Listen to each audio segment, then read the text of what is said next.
The National Entrepreneurship and Innovation Program, NEIP, since its inception 3 years ago, has trained over 40,000 businesses and provided funding for 10,000. But the COVID-19 pandemic is bringing about new challenges. How is the NEIP navigating that? Charles Haite sits with the Chief Executive, John Kumah, to discuss that and other issues affecting entrepreneurship in the country. That interview comes up shortly. Stay tuned. With COVID-19 disrupting economies world over, one key sector of the world economy mostly affected has been that of the services sector. Jobs have been lost, millions of them world over. Here in Ghana, the situation is not any different. We've seen cases of job losses being reported by the Ghana Statistical Service, and even that of various businesses having their breath on the line, looking at the impact of COVID-19. One interesting side of the story has to do with supply chains being disrupted as well, impacting businesses each and every day. Amidst this pandemic lies the need for innovation, entrepreneurship, and a different way of thinking. To help us put it all in perspective, as the CEO of the National Entrepreneurship Program, in the person of John Kumah, to help us understand where exactly we lie as a country when it comes to issues of entrepreneurship and innovation amid COVID-19. Mr. Kumah, welcome to the program. Thank you, Charles. It's interesting, if you look at the figures, very depressing figures from the Ghana Statistical Service, over 80,000 jobs currently lost based on their recent COVID-19 jobs survey. From your perspective, this has come at a time when we would have to be innovative and entrepreneurial. What is the entrepreneurial program of government as it stands now? Yeah, thank you very much. We know that the pandemic, the COVID-19, has hit everybody in the world, and the 80,000 we are talking about in Ghana may even be a godsend situation compared to elsewhere. America has lost about 80 million jobs. I was listening to BBC this morning. For the first time, UK has crossed £2 trillion sterling debt as a national debt. India is considering to do another lockdown. So if you look at the consequences of the COVID-19 on the world, we were over-relying on China and elsewhere in the importation of goods and services into Ghana. But that challenge notwithstanding, I think this government was responsive enough to quickly empower local companies to go into production of COVID PPEs. We know that many firms in Ghana were giving contracts to produce nose masks, hand sanitizers, so many other things. And I think that even though COVID is a misfortune to the world, it was also an opportunity for those of us here in Africa to rethink on our self-reliance and how we can also live without the outside world. And I think it brought home the consciousness, and it also affirmed His Excellency the President believed that we must industrialize more, we must produce more of what we produce here, what we need here.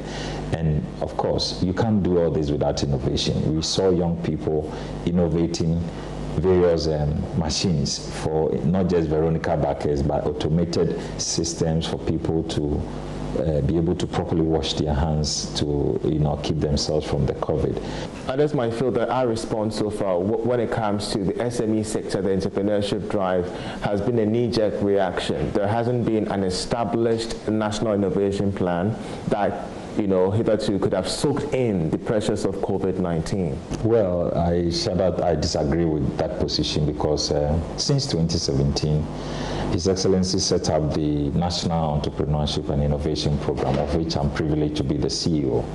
And he set up a fund, not just the office, but we had a seed fund of $10 million, which we were to leverage to raise additional $100 million. So far, we have trained about 45,000 businesses across the country and funded nearly 10,000 of these businesses have received funding support from 2,000 cities to 100,000 Ghana cities. And what has been the turnover?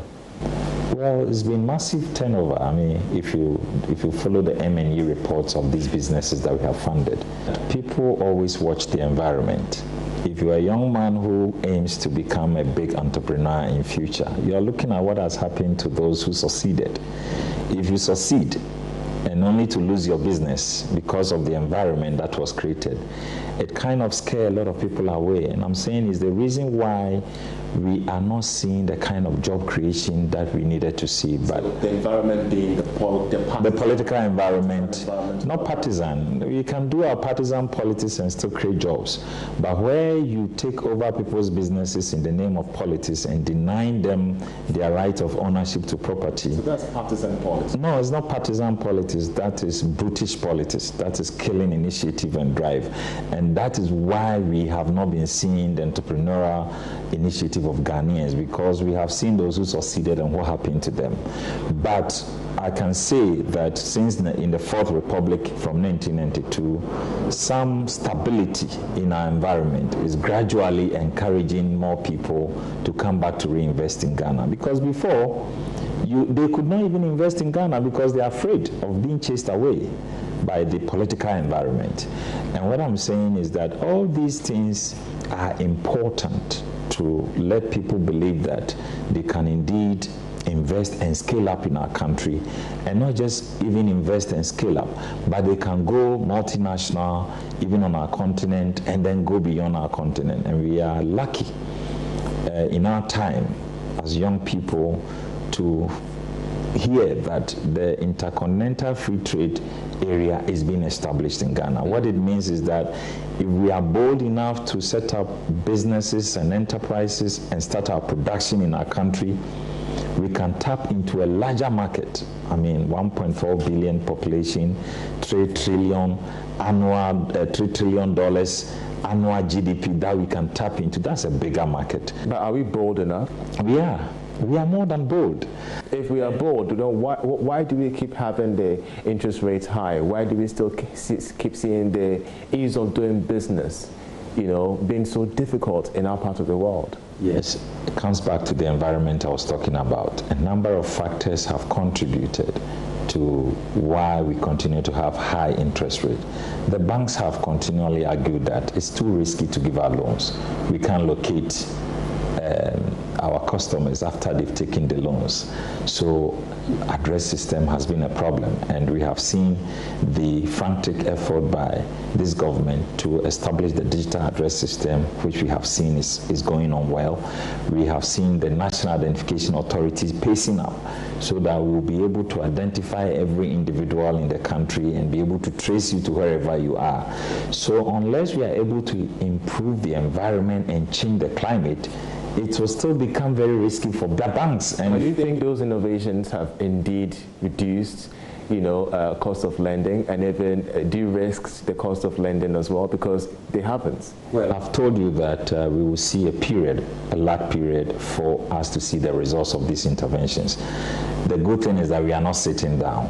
Government in one policy or the other, rolling out one interventions or the other with the hope that it will help improve the situation and relax the risk situation of the banks in terms of the assessment, so that they will be able to come down on the level of interest rate. And these things won't change unless we create the enabling environment for them to do so.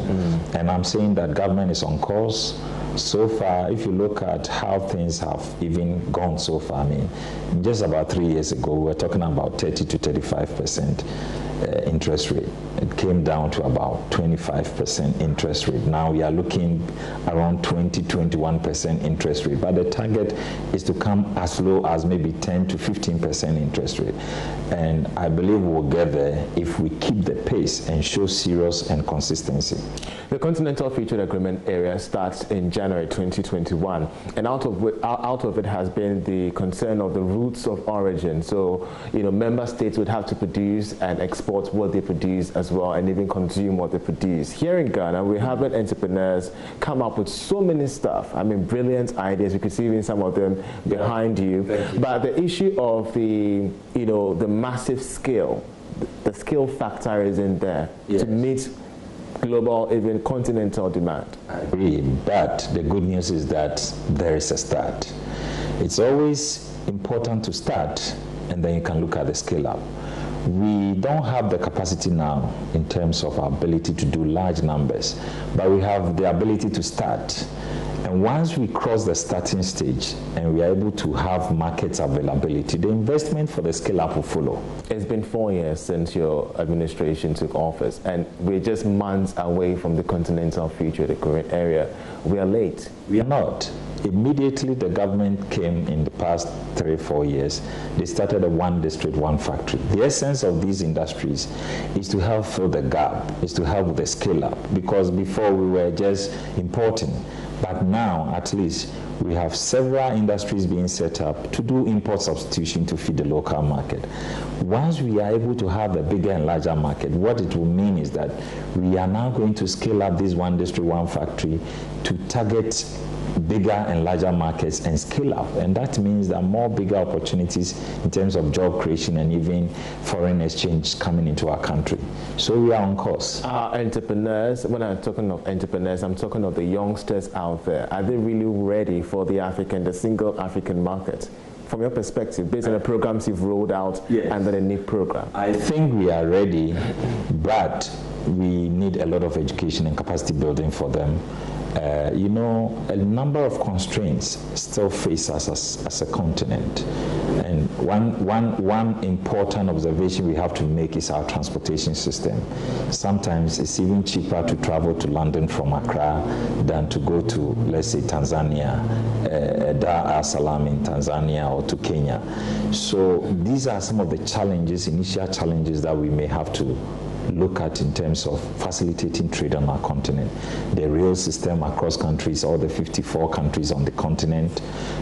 We have to look at the airlines. Do we have one major airline? It's coming up. You know, the African continent is coming up with a continental air traffic system. That's our prayer. Once that happens, then it becomes easy for me to just enter a plane and go to, let's say, Lagos. And then, because when you want to go by road, we all know the number of roadblocks and all kinds of custom. But that's the purpose. Sorry, that's the purpose of AFTA. Yeah.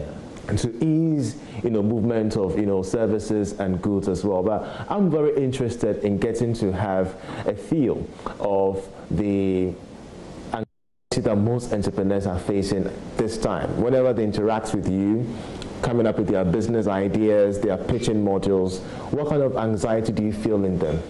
Well, instead of anxiety, I see hope. You see, most of them just want opportunity to scale up their businesses. And sometimes they are constrained in terms of financial support. And they think that they don't have enough marketing opportunities for their produce. And I am saying that with all these positive opportunities coming, most of these issues are going to be addressed, because access to funding is not only a Ghanaian situation, it's a global situation. But if you are able to differentiate your product and add more value and innovation to what you have, it attracts the investment. And I believe that over time and gradually, our environment will be improved to make it easier for these entrepreneurs to be able to achieve their dreams. But even that notwithstanding, I don't see too much anxiety. I think that when they come to me, I tell them that, look, they are doing well. Of course, not to the levels that we are expecting them. But for me, it's always good to be in progress than to be stuck. And we are not stuck, we are in progress. The Ghana Statistical Service issued out a startling, report regarding COVID-19 and technology. It turns out to mean that less than 10% of entrepreneurs, really attach themselves to technology during the lockdown and even beyond the lockdown. How does this feed to you as a CEO of the National Entrepreneurship and Innovation Program? Yes, that is very true. And it's also to do with the culture of training we used to have.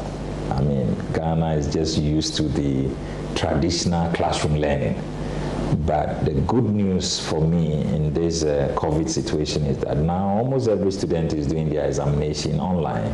They are now learning to do a lot of engagements. That it's not only by traditional engagement that you can communicate. You can also do your businesses online.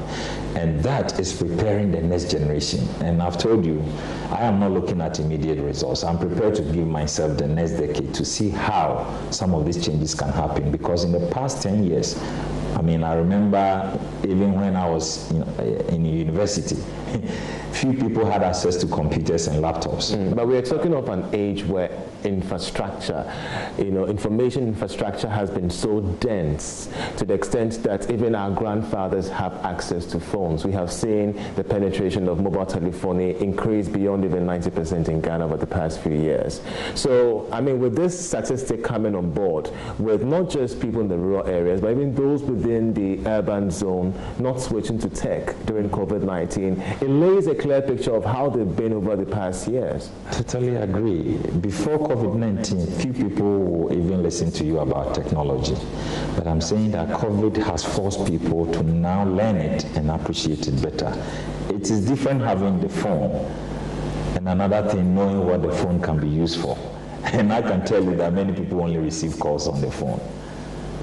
But those who know how to use the phone know that you can browse with it, you can do business with it, you can create business pages, websites for your businesses, even Facebook pages for your businesses, Instagram pages for your businesses. But I'm saying that is something that has been introduced especially to the young generation. And for me, I'm not concerned about the old generation because I don't blame them. I saw even it myself, even though I'm young, I saw it in my days on campus that you hardly will have access to internet or even submitting your assignment online. It's something that is recent. And now I'm happy that in the next decade, we are going to have a generation that will engage IT more. And once they are more engaged in IT, they'll begin to innovate about how they can also create businesses online and make business. Because right now, if you look at China is creating almost 25 millionaires every month before the COVID.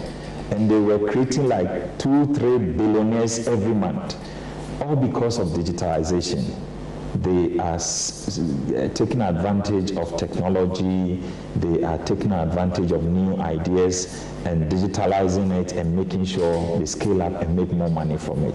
So over time, we will be able to also empower our people to understand that it's not enough to do the traditional things, but if you can add innovation and creativity to what you are doing and also digitalize what you are doing, you are likely to make more money from it. You do agree with me the fact that your institution has been so heavy on the production of basic commodities. We've seen the rice, we've seen the hand washing materials, but we haven't seen or heard much of you when it comes to technology, fintechs, the world of coding. We are also there. One of the key products that we are promoting for some time, the licensing regime when it comes to fintech in Ghana is a problem. But one product that I'll be proud to talk about is the Ntoboa Fund. But why is it a problem when it comes to the licensing regime in Ghana? You have to go through a lot, registering with SEC, registering with Bank of Ghana, you need authorization from NCA, it's a whole lot, and I told you about our environment. Easing it up for business hasn't been easy. It takes a while, instead of maybe having one law that deals with everything, you have one product, you have to go and register with Standard Authority, you have to go and register with FDA, you have to register with GIPC. So, but that's why you see, you could, facilitate the easing. One of the facilitation is what I'm talking about. If you don't tell people what is going on, they may assume that everything is fine. So yes, one of our mandate is to help improve the environment. That's why when we get the opportunity, we talk about it. We need a stability, we need a confidence and trust in people to believe that when they invest, they are protected. They also have to have the ease of going through the legal regulatory regimes to make their businesses thrive. And so, yes, sometimes fintech, you can start it, but the regulation can take a while. And I told you about Ntoboa Fund. It's one of the key startup businesses that can go global from Ghana. It's a crowdfunding platform that has been started through NEIP and the private sector, and is doing very well. So yes, we are not just promoting the normal businesses, we are also helping a lot of creativity and IT businesses in Ghana. Beyond that, we have also listened to the side of various entrepreneurs as well. We have listened to most of their concerns, which has to do with government not really helping them go global. Yes, that may be a genuine concern, And I think that all that government can do to help you go global is to create the enabling regime for you to take advantage of. Government has set up the Ghana Export Promotion Authority. Whatever resource or information they require, I'm sure when they go there, they can receive assistance. Exim Bank is there to help them fund for global exports. GIPC is there to assist them on the regulations on how to also enter foreign markets. There's Ministry of Trade and Industry that is also there to support the Ministry of Business Development in my outfit. We have done so much on business advisory services. As much as they are blaming government, let me also advise young entrepreneurs in Ghana that sometimes it's also to do with their branding and how they package their product for the foreign markets. Because if you don't study the markets well, you will not be able to succeed in terms of trying to enter. And you may think that it is government that is making it difficult. It's not government. And that'll be all for Business Live tonight. I'm Israel Lai. Do make a date, same time tomorrow for another exciting